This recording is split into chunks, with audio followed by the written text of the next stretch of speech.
함께 기도하시겠습니다. 주께서 나의 의와 송사를 변호하셨으며 보좌에 앉으사 의롭게 심판하셨나이다. 사랑의 주님, 주의 거룩하심과 온전하심을 찬송합니다. 연약한 종들을 붙드시고 세우신 하나님의 은혜를 기억하며 오늘 하루도 승리하는 복된 삶 되게 하시고 말씀을 통하여 은총과 은혜를 내리시고 연약한 종에게 크신 은총과 은혜를 내려 주옵소서. 예수님의 이름으로 기도합니다. 아멘. 찬송가 486장 2절 찬송 드리겠습니다.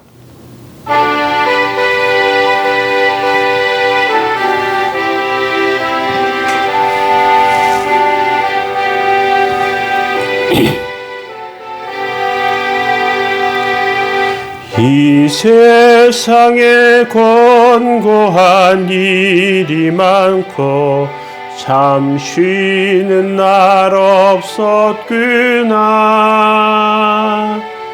내 주 예수 날 오라 부르시니 곧 평안히 쉬리로다. 주 예수의 구원의 은혜로다. 참 기쁘고 즐겁구나. 그 은혜를 영원히 누리겠네. 곧 평안히 쉬리로다. 아멘.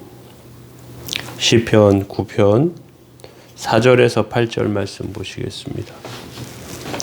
여호와께서 나의 의와 송사를 변호하셨으며 보좌에 앉으사 의롭게 심판하셨나이다. 이방 나라들을 책망하시고 악인을 멸하시며 그들의 이름을 영원히 지우셨나이다. 원수가 끊어져 영원히 멸망하였사오니 주께서 무너뜨린 성읍들을 기억할 수 없나이다. 공의로 세계를 심판하시며 정직으로 만민에게 판결을 내리시리로다. 아멘. 오늘 악인을 심판하심 두 번째 하나님의 심판, 하나님의 판단에 대해서 한번 살펴보기를 원합니다. 하나님께서 연약한 백성들을 붙잡아 주셔서 악인들을 물리치심을 감사하고 찬송한다고 말씀드렸습니다.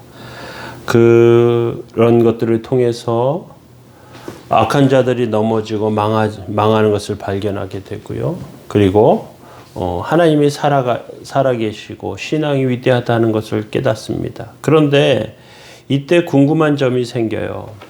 하나님은 그럼 왜 악한 자들이 이렇게 날뛰기 전에 미리 막아주시지 않고 전쟁에 들어가기 전에 그 음모를 꾸미기 전에 미리 막아주시지 않고 왜 나중에 도와주시는 것일까? 만일 악한 자들이 우리를 핍박하고 어려움에 빠뜨릴 때 그냥 그런 일이 없으면 세상이 우습고 하나님을 찾는 자도 적을 거예요. 세상의 악의 문제는 정말 쉬운 문제가 아닙니다. 얼마나 어려운지 하나님의 아들이 직접 오셔야 해결할 수 있을 정도였어요.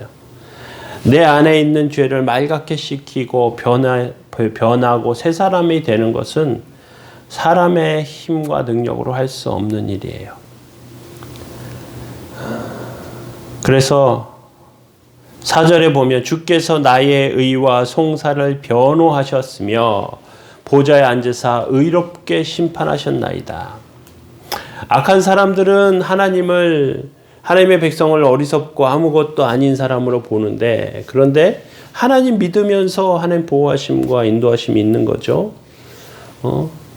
세상이 죄로 물들고 그것에 휩쓸려 가는데 그렇게 되지 않으려고 애쓴단 말이에요. 왜? 예수 그리스도의 사랑이 있기 때문에, 하나님의 은혜가 있기 때문에. 그래서 악한 자들이 보기에는 이게 너무 미워요. 보기 싫어요. 잘난 척하는 것 같이 보여요. 정말 싫습니다.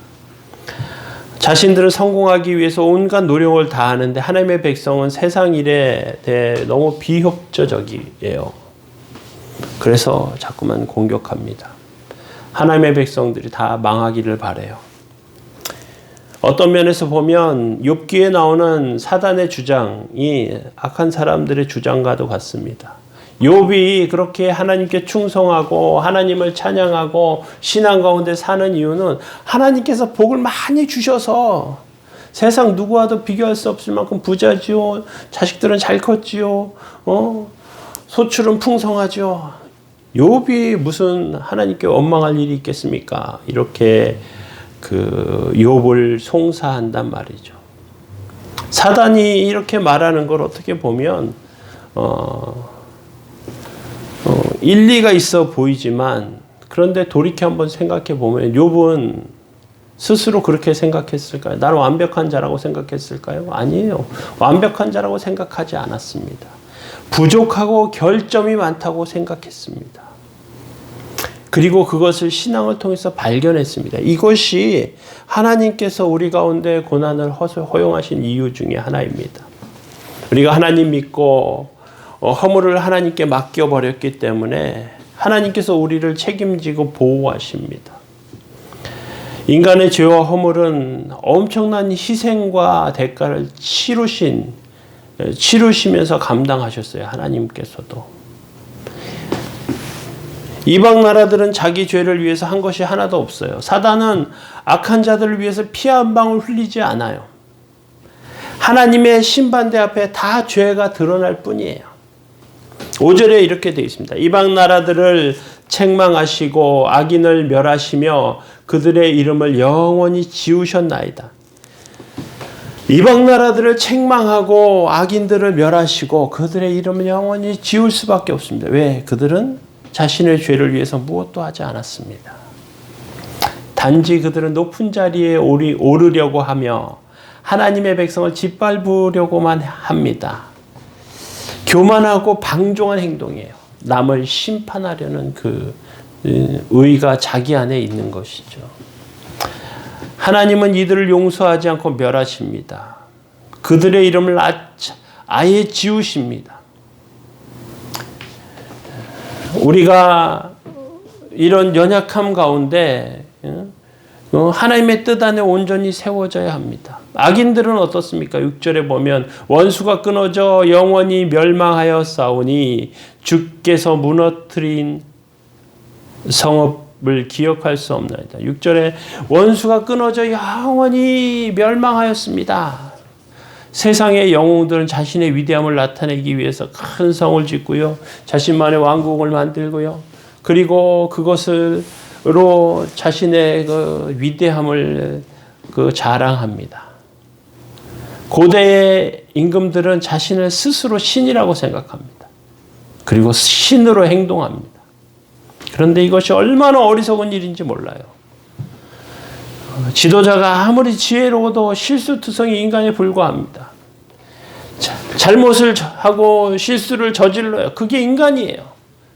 그리고 그것을 인정하지 않으면 교만함으로 넘어질 수밖에 없는 것이죠.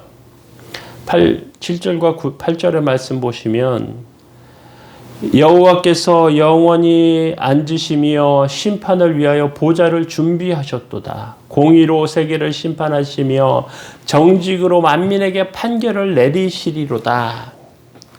하나님은 영원한 재판장이십니다. 그런데 왜 지금 악한 자들을 즉시 멸하시지 않습니까? 하나님께서는 그 악한 자들에게도 기회를 주십니다. 혹시 돌이킬까 기다리십니다. 그리고 그 기간을 통해서 백성들을 연단하십니다. 우리가 교만해지고 교만하지 않고 겸손해지도록 현실을 깨닫게 하십니다. 아, 내가 이렇게 연약하구나. 하나님께서 악인들을 한순간에 내리치셔서 하나님의 위대하심을 나타내십니다. 그 순간이 있어요. 그때까지 하나님께서 인내하실 따름이에요. 우리는 그 마지막 하나님께서 그 공의를 드러내시는 그 순간이 오기까지 기대하며 기다리며 소망하며 또 우리의 입을 열어서 하나님의 위대하심과 공의로우심과 하나님의 구원에 대해서 선포할 수 없는 것이죠. 하나님께서는 이렇게 판단하시고요. 이렇게 행동하시는 것입니다. 하나님께서는 이렇게 심판하시는 것입니다. 그 하나님의 뜻을 깨닫고 오늘도 세워지는 저와 여러분들 다 되시기 바랍니다. 기도하겠습니다. 사랑의 하나님, 주님의 은혜와 사랑에 감사합니다. 악인들을 심판하시고 하나님의 공의를 세우시는 주여, 주의 온전하심 아래 저희들의 연약함을 날마다 자복할 수밖에 없사오니 주님 은총과 은혜를 내리셔서 정말로 저희들의 영혼과 심령이 겸손케 하시고 온전케 하여 주옵소서. 하나님의 뜻과 은혜를 이루는 삶을 살도록 주님 도와주옵소서. 오늘도 복되고 거룩한 삶 다 되게 하옵소서. 예수 그리스도의 이름으로 기도합니다. 아멘. 함께 기도하시겠습니다.